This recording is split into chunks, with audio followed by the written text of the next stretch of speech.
Abu Bakar As-Siddiq radhiyallahu anhu. Nama lengkap beliau adalah Abdullah bin Utsman bin Amir bin Amr bin Ka'ab bin Sa'ad bin Taim bin Murrah. Nasab beliau bertemu dengan Rasulullah SAW pada kakek yang keenam, yaitu Murrah. Abu Bakar radhiyallahu anhu lahir 2 tahun setelah lahirnya Rasulullah Muhammad SAW di kota Mekah.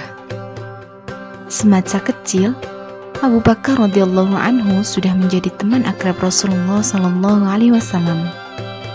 Keduanya memiliki sifat yang sama, yakni jujur, tidak suka berbuat kejelekan, tidak menyembah berhala, dan tidak suka minum khamar. Bahkan pekerjaannya pun sama. Abu Bakar adalah seorang pedagang. Beliau adalah seorang pedagang yang semua kekayaannya digunakan untuk kepentingan dakwah Islam. Pada saat masuk Islam, Abu Bakar sudah memiliki 40.000 dirham. Semuanya disumbangkannya untuk dakwah Islam dan membebaskan budak-budak Muslim. Rasulullah SAW paling banyak menggunakan harta Abu Bakar As-Siddiq. Beliau bersabda, "Tidak ada harta yang lebih memberikan manfaat bagiku selain hartanya Abu Bakar." Suatu hari, Rasulullah SAW menganjurkan para sahabat untuk bersedekah. Saat itu Umar bin Khattab sedang memiliki harta. Maka Umar pun segera pulang sembari berkata, "Hari ini, walaupun hari ini saja, aku akan mendahului kebaikan Abu Bakar." Umar pulang mengambil separuh hartanya lalu menemui Rasulullah SAW. Sesampainya di hadapan beliau, Umar ditanya, "Berapa yang kamu tinggalkan untuk keluargamu?" "Sebesar yang aku infakkan ya Rasulullah." Lalu datanglah Abu Bakar dengan membawa hartanya. Rasulullah SAW bertanya kepadanya, "Apa yang kamu tinggalkan untuk keluargamu?" "Aku tinggalkan Allah dan Rasul-Nya." Mendengar ucapan Abu Bakar itu, Umar pun berkata, "Sungguh aku tak akan bisa mendahului kebaikan Abu Bakar untuk selamanya."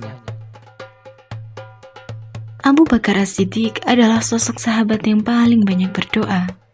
Hatinya lembut dan pengasih, sangat pemalu dan penyayang. Beliau adalah sahabat yang sangat wara' dan zuhud. Dari sanalah Ahlus Sunnah bersepakat bahwasanya Abu Bakar merupakan manusia terbaik setelah Rasulullah SAW. Dari sekian banyak sahabat, dirinya lah yang ditunjuk Rasulullah SAW untuk menjadi imam sholat menggantikan beliau yang sedang sakit.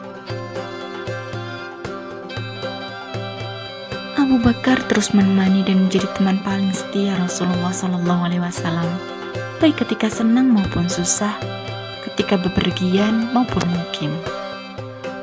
Rasulullah SAW menggelarinya sebagai orang yang jujur atau As-Siddiq, dan hanya Abu Bakarlah satu-satunya yang memiliki gelar tersebut. Beliau digelari As-Siddiq karena paling cepat meyakini dan membenarkan apa yang disampaikan oleh Rasulullah SAW, yakni ajaran Islam. Suatu pagi, Rasulullah SAW memberitahu manusia bahwa beliau semalam telah melaksanakan Isra, yakni perjalanan dari Masjidil Haram ke Baitul Maqdis, dan Mi'raj, yakni perjalanan dari Baitul Maqdis ke Sidratul Muntaha. Manusia tidak percaya berita itu. Kemudian mereka mendatangi Abu Bakar dan berkata, "Wahai Abu Bakar, apakah kamu percaya yang dikatakan temanmu Muhammad, bahwa ia pergi ke Baitul Maqdis di malam hari dan sampai di sini sebelum subuh?" "Apakah dia Muhammad yang mengatakan begitu?" "Ya, benar." "Kalau Muhammad yang berkata, maka aku akan membenarkan berita dari langit, dan aku akan membenarkan dia berita yang lebih aneh dari itu." Ketika dakwah Islam mulai menyebar ke seluruh penjuru Mekah, orang-orang Quraisy merencanakan pembunuhan kepada Rasulullah SAW. Rasulullah SAW pun hijrah ke Madinah ditemani sahabat setianya Abu Bakar radhiyallahu anhu. Dalam perjalanan itu, Rasulullah SAW dan Abu Bakar dikejar-kejar orang-orang kafir musyrik. Mereka bersembunyi di dalam gua Sur. Hampir saja persembunyian Rasulullah SAW dan Abu Bakar diketahui musuh, karena orang-orang kafir itu pun sampai di gua Sur. Ketika musuh akan masuk ke dalam gua untuk memeriksa keberadaan Rasul dan Abu Bakar, Allah Subhanahu wa Ta'ala menolong mereka dengan adanya sarang laba-laba yang masih menyatu, tidak rusak sedikit pun. Dari sanalah orang-orang kafir berkesimpulan, tidak mungkin Rasulullah dan Abu Bakar ada di dalam gua. Pada tahun ke-11 Hijriah, Rasulullah SAW wafat. Melalui musyawarah yang panjang, akhirnya para sahabat sepakat membaiat Abu Bakar sebagai Khalifatul Rasulillah. Setelah beliau diangkat menjadi khalifah, beliau menyampaikan pidato singkat namun penuh makna di Masjid Nabawi. Beliau memuji Allah dan berkata, "Wahai sekalian manusia, sesungguhnya aku telah diangkat menjadi pemimpin kalian, padahal aku bukan orang terbaik di antara kalian. Jika aku berbuat baik, maka bantulah aku. Jika aku berbuat keliru, maka luruskanlah aku. Kejujuran itu adalah amanah, dan kedustaan itu adalah khianat. Orang-orang yang lemah di antara kalian adalah kekuatan bagiku. Semoga aku bisa menunaikan haknya, insya Allah. Dan orang-orang yang kuat di antara kalian adalah lemah, sampai aku ambil kewajibannya secara benar, insya Allah. Tidaklah suatu kaum meninggalkan jihad fisabilillah, kecuali Allah pasti akan menghinakan mereka. Dan tidak suatu kaum melakukan perbuatan keji dan maksiat, kecuali pasti Allah akan menurunkan azabnya. Taatilah aku selama aku mentaati Allah dan Rasulnya. Dan jika aku bermaksiat kepada Allah, tidak boleh kalian mentaati aku." Pada masa pemerintahan Abu Bakar, kaum muslimin diuji dengan banyaknya orang-orang yang murtad, enggan membayar zakat, dan banyaknya kemunculan nabi-nabi palsu. Abu Bakar pun mengambil langkah tegas untuk mengatasi permasalahan-permasalahan tersebut, di antaranya dengan memberangkatkan pasukan Usamah bin Zaid untuk memerangi kabilah Qudda'ah di Syam yang murtad. Dengan izin Allah, pasukan ini mendapatkan kemenangan. Selain itu, pada masa pemerintahannya lah Al-Quran mulai dikumpulkan dan disatukan atas usulan Umar bin Khattab radhiyallahu anhu, karena banyak sahabat khawatir akan hilangnya hafalan mereka. Tugas ini diserahkan kepada Zaid bin Thabit radhiyallahu anhu. Abu Bakar juga berupaya menyebarkan dakwah Islam ke berbagai negeri, termasuk negeri adidaya saat itu, yakni Persia dan Romawi. Beliau mengangkat Khalid bin Walid sebagai panglima tertinggi kaum muslimin dalam mengemban misi dakwah ini. Pertempuran sengit pun tidak dapat dihindarkan, baik ketika melawan Persia maupun Romawi.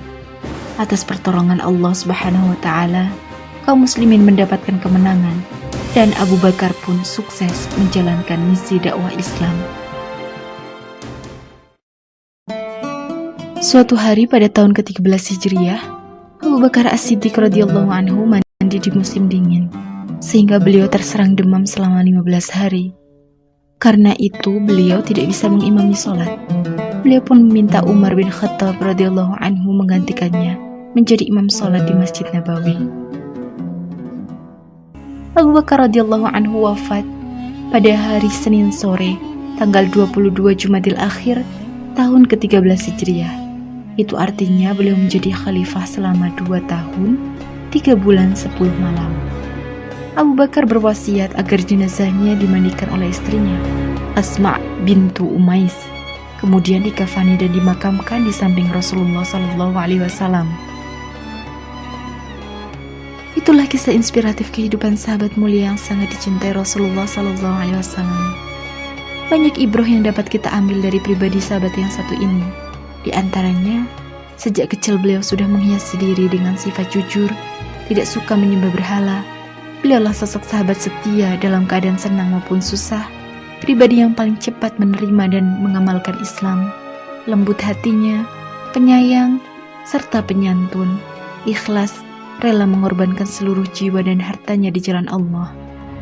Inilah bukti kesempurnaan iman yang patut kita teladani dari sosok Abu Bakar As-Siddiq radhiyallahu anhu. Wallahu a'lam bishawab. Prestasi Khalifah Abu Bakar. Khalifah Abu Bakar As-Siddiq memimpin umat Islam selama 2 tahun. Walaupun waktu yang singkat sebagai pengganti Nabi dalam kepemimpinan agama dan pemerintahan, Khalifah Abu Bakar melakukan beberapa kebijakan dalam rangka mengembangkan Islam. Beberapa tindakan Khalifah